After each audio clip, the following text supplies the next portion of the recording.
The Group Chief Executive Officer of the NNPC Limited, Malam Melekari, has declared that the drive to bring compressed natural gas closer to Nigerians has commenced and is irreversible. During the simultaneous commissioning of 12 CNG stations in Abuja and Lagos, Kyari stated that in addition to the nationwide deployment of CNG stations, NNPC Limited and its partners will also build 3 liquefied natural gas stations in Ajaokuta. Kyari commended President Bola Tinubu for providing the necessary support to drive domestic gas utilization, which aims to deliver a cleaner and cheaper energy sources to Nigerians. He assured that the NNPCL will continue to deliver more strategic gas projects to benefit the Nigerian people in line with the presidential CNG initiative of bringing prosperity to all Nigerians. Kyari also reaffirmed NNPC's determination to guarantee the nation's energy security. Now, public affairs analyst Muatapha Ewenla joins me now for more discussion on the CNG. Thanks for joining us, Muatapha. Thank you for having me, Justin.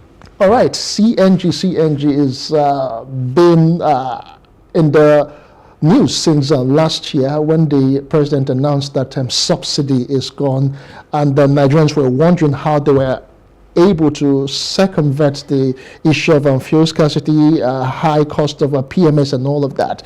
It was as though the CNG was the next good thing after bread and butter, if I may say. Sure. But then, it's been 1 year, we are yet to start enjoying the fruits and the benefit of CNG. And the federal government is also looking at another angle right now to get into e-hailing. But let's talk about the CNG buses and the CNG initiative so far. What are your thoughts? So I think this is a very laudable initiative by the federal government if it is, well, executed.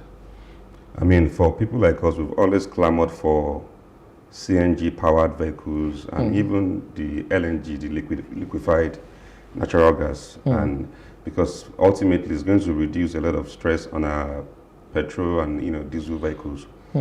If you look at what has been happening in our petroleum sector in the past couple of years, you see that we depend so much on petrol, and the time we look for alternative fueling system like the CNGs and the LNGs, I think is the right time as we speak today.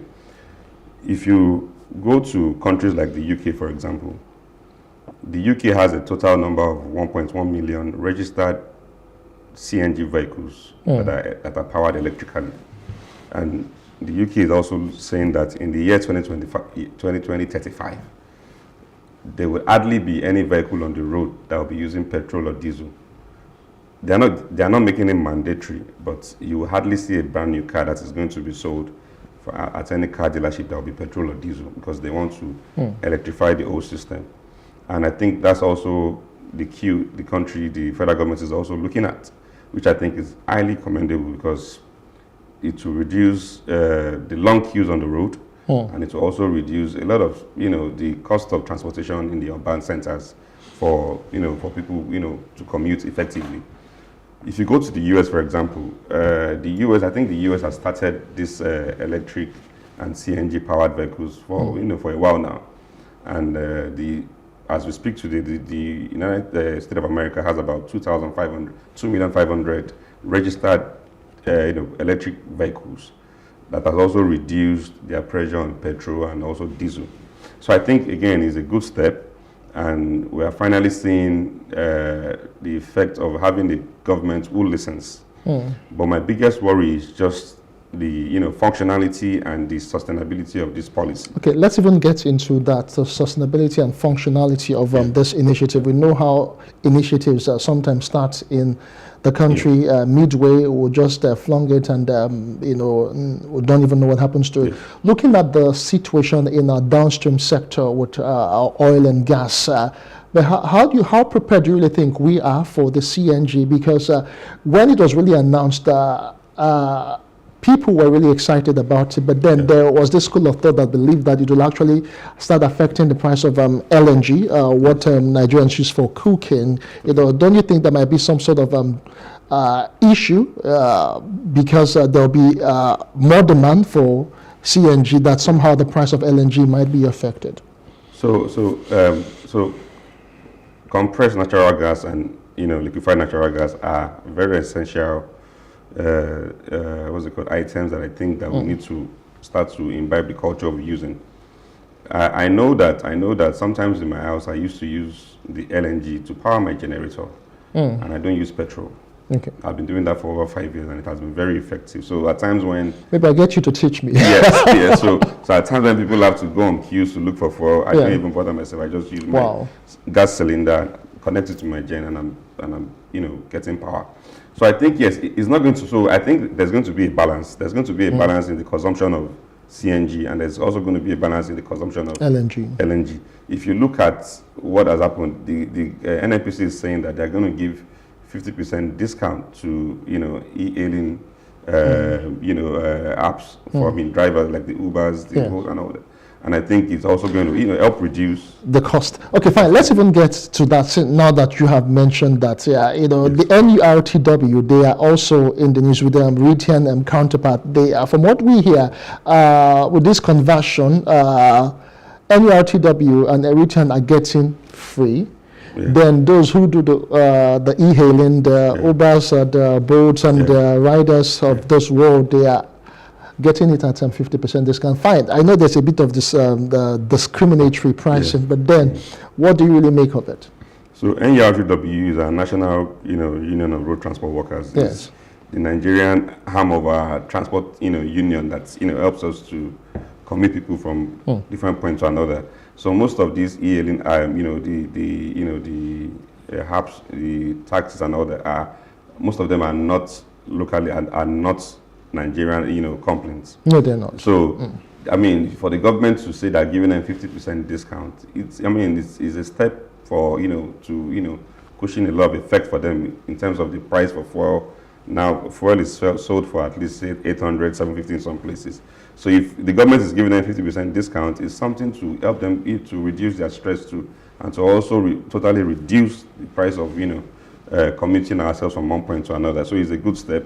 So if the government is saying NERT will be free, I mean, we cannot, there's always been a lot of synergy between the NURTW and the government because they are just a arm of the government. And they're actually closer to the people because the average Nigerian commutes with the yellow Danfo bus. You can imagine all the yellow Danfo buses and all the the BRTs and all that. So it's easier for people to reduce the cost of that. That's why we're saying that people spend so much on transportation. Okay. In a country where people earn 100,000 naira and spend 90,000 naira on transportation in a month, so that's a problem. But with the implementation of the CNGs and the it will drastically reduce transportation cost for Nigerians, and it will have a positive impact on our means of livelihood. That you know what I mean. So I think it's a good step. Again, I've also tried to look at the app. One of the things that we also need to look at is, again, the functionality of these things. I've downloaded the app and I've tried to also register just to see how practical these things are. So is it practical? Very practical, because one of the things that it's not enough to implement policies. How practical is this policy? Is it going to be very sustainable? So in a case where I've downloaded the app, I've registered, and at a point it tells you that it will send you an email for verification. Okay. So I downloaded the app sometime last night. But I'm still waiting for that email to verify my email, to verify my account. Yeah. So for now, whatever thing I have to do with the app now is on hold, pending when you get your verification. I get my verification in my email. So those are the issues. So I don't think sending the email for verification should take this long. So in a place where people want to, subscribe to this policy, but all those like this registration and all that, because once you register on the app, you now need to look for conversion centers close to you. Then it's not that's where the points to go to. In the UK, where they use electric cars, I've said it, 1.1 million registered electric cars in the UK, a country of 69 million. And they're saying that in the year 2035 they want to outface fuel and petrol cars. So I've registered, and I think that's why in the UK, if you go around the UK, you will see electric chargers all around different malls. So these conversion centers has to be enough. Yeah, that's the next question, because when you talked about some of the challenges, Yes. taking time to get verified via Yes. email so you can continue with the process. Yeah, the That's process. just one of maybe several challenges. Challenges, Another yes, question that comes to mind is the conversion centers and Conversion centers, how adequate and how close are they to the people, and if even we service, do have even enough. service centers too. Okay. Service centers too. So imagine that you have converted your car to CNG, and there's an issue with the transmission one way or the other. You are not able to. You are not able to get your car to work. So how many conversion centers are we going to have? Because you don't want to be stranded on the road. Yes. Imagine that you totally cut off petrol from your car, and you are now using CNG, and suddenly your car develops a fault on the road, and the mechanic is telling you is from the CNG, whatever, and you cannot even access a close-by conversion center or service center to quickly run to and fix the problem and move on with your day. So those are the issues. So as this policy is being bettered, I think it's also very critical that we also put in measures to have service centers at close proximities for people. Still on service and the maintenance, you give an instance of maybe your car breaking down or stopping just by the midway, and you need to work on it. So doesn't that really suggest that aside from just having service centers, that we need to upgrade or upskill engineers, mechanics as it were, so they can actually get updated and be able to also work on CNG cars? Yes, so one of the issues car users face in Nigeria is the fact that we don't even have specified car mechanics for specified cars. So in a country where a mechanic will be fixing a Toyota brand, he will fix a Volvo brand, he will fix a Mercedes brand. That's why most of the cars, and if you go around, a lot of mechanics have turned people to they made people carless, because you get your car to a mechanic, you will be troubleshooting for a different fault entirely. So it is also very important for the government to train personnel who would be experts in fixing these CNG powered cars, so that once there is a breakdown, the repair works comes real time. I mean, you can get it fixed within the next 1-2 hours, that you can go back to the road to start to commute and continue your business of the day. So again, I saw a report by NNPC. Sometimes in 2021, September 2021, NNPC invested 20% stake in Dangote refinery. Yeah, if you put that, it was almost 2.76 billion US dollars. And sometimes 2 weeks ago, we heard from Aliko Dangote saying that the NNPC has reduced their stake in Dangote refinery to about 7.2%. So then the NNPC boss said that they did that mainly for reasons that they want to invest more on CNG, on compressed natural gas CNG, because it's more cost effective. So, and what that means is that the investment is going to be across board, investing in the policy, creating this enabling environment for people to be able to assess these conversion centers, assess the mechanics who will be on ground to fix issues and all that, because it's a policy that we're not used to in this part of the world. In the United Kingdom, if you're driving, even our insurance, it also takes us to our insurance policies too. In the United Kingdom, when your cars break down, you can call your insurance company right there and there where you are. They will bring an alternative vehicle for you to take you home, and the car will be with you until your car is being fixed or replaced. Then they can now come back and take back the alternative car that was given to you. So those are issues. But we live in a country where even our insurance companies need to do better too. Because as we're thinking of these policies, we must think of, okay, what if it does not work? What if it doesn't play out the way we plan? So what are the measures to cushion that effect, to to be on standby for damages or for in times of breakdown? Because people are not used to CNG cars yet. So by the time it becomes fully implemented, we are going to discover a lot of issues that might come with it. But the government has to be proactive enough to have on standby repair policies too, maintenance culture, sustainability. It's not like a lot of all these policies, we have them in place already in the country, but our sustainability and functionality is always a problem.